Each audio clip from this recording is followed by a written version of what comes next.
আমার উপরে মামলা হয়েছে আর উপরে হামলা হয়েছে। কি দিয়ে হামলা করছে দেখবেন নি? এই ট্যাঁটা দেখছেন না? ট্যাঁটা দিয়ে হামলা করেছে এবং কি কেন বাদির কইসা দিয়ে হামলা করেছে। হয়তোবা আমার জেল হবে, আর না হইলে আমার ফাঁসি হবে, আর না হইলে কারাদণ্ড দণ্ডিত হইতে হইব বা দর্শন হইতে হইব, মানে এভাবে কিছু হইতে হইব। জেল হবে। আহলে সুন্নাত ওয়াল জামাতের সবাই যদি ঐক্যবদ্ধ থাকেন, এলো আর নামে হামলা হইব, আর নামে মামলা হইব, আর জেল হইব, হাসি হইব, কত ধরনের কত মামলা হামলা হইব। কি কিছু কথা বুঝছেন? আপনারা যদি ঐক্যবদ্ধই থান। উদারত আহ্বান আমাদের মুফতি গিয়াসউদ্দিন তাহিরি সাহেব। তাহিরি সাহেব রে মুফতি গিয়াসউদ্দিন তাহিরি সাহেব লিখেছে।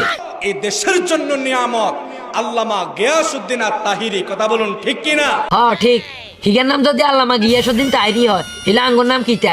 আঙ্গর নাম যদি শুধু পিয়াস করি, হ্যাঁ মানে বেশি দুনুগারে কেন যে কোনো মুহূর্তে পুলিশে আউট করে দিতে পারে। হেতে যদি না হলা এলে হেতে জীবন বাঁচাইবো কিটা? বলেছে না জীবন বাঁচান হরস, এই জন্য হেতে আগে জীবন আছেছে। প্রশাসনের কোনো দোষ নাই, পিছন দিয়ে ডিম দিছে কেন? আমার কিছু করার নাই, এজন্য প্রশাসনের কোনো দোষ নাই। এরা আমরা লোক। বাবুরে গিয়াসউদ্দিন তাহিরির লোক কেন প্রশাসন? এই জন্য কেন হেতে ও মাইনছে সান্নি উল্টে কেন আদারিয়ারাই তথাকে ঘরের ভিতরে আদাই গেছে। প্রশাসনের দোষ নাই, আমরা এদেরকে না বল ধরি, ঠিক আছে? প্রশাসনের পিছ কেন ডিম দিব, বিভিন্ন রকমের কেন মানে থেরাপি দিব, এই জন্য প্রশাসনের কোনো দোষ নাই। মারা খাইলে আপনি রাখান। কিছু লোক আছে এদের কাছে উল্টা পাল্টা কোন, এরা তো আমরা আখরার মেহমান না। এই জন্য মেহমান নামের কলঙ্ক আজকে তোমার দেন ফিসকে দিকে নিদেন পিছন মেরে দিয়েছে। হ্যাঁ আজকে সমাজে কিভাবে তুমি মুখ দেখাইবে আমি জানি না।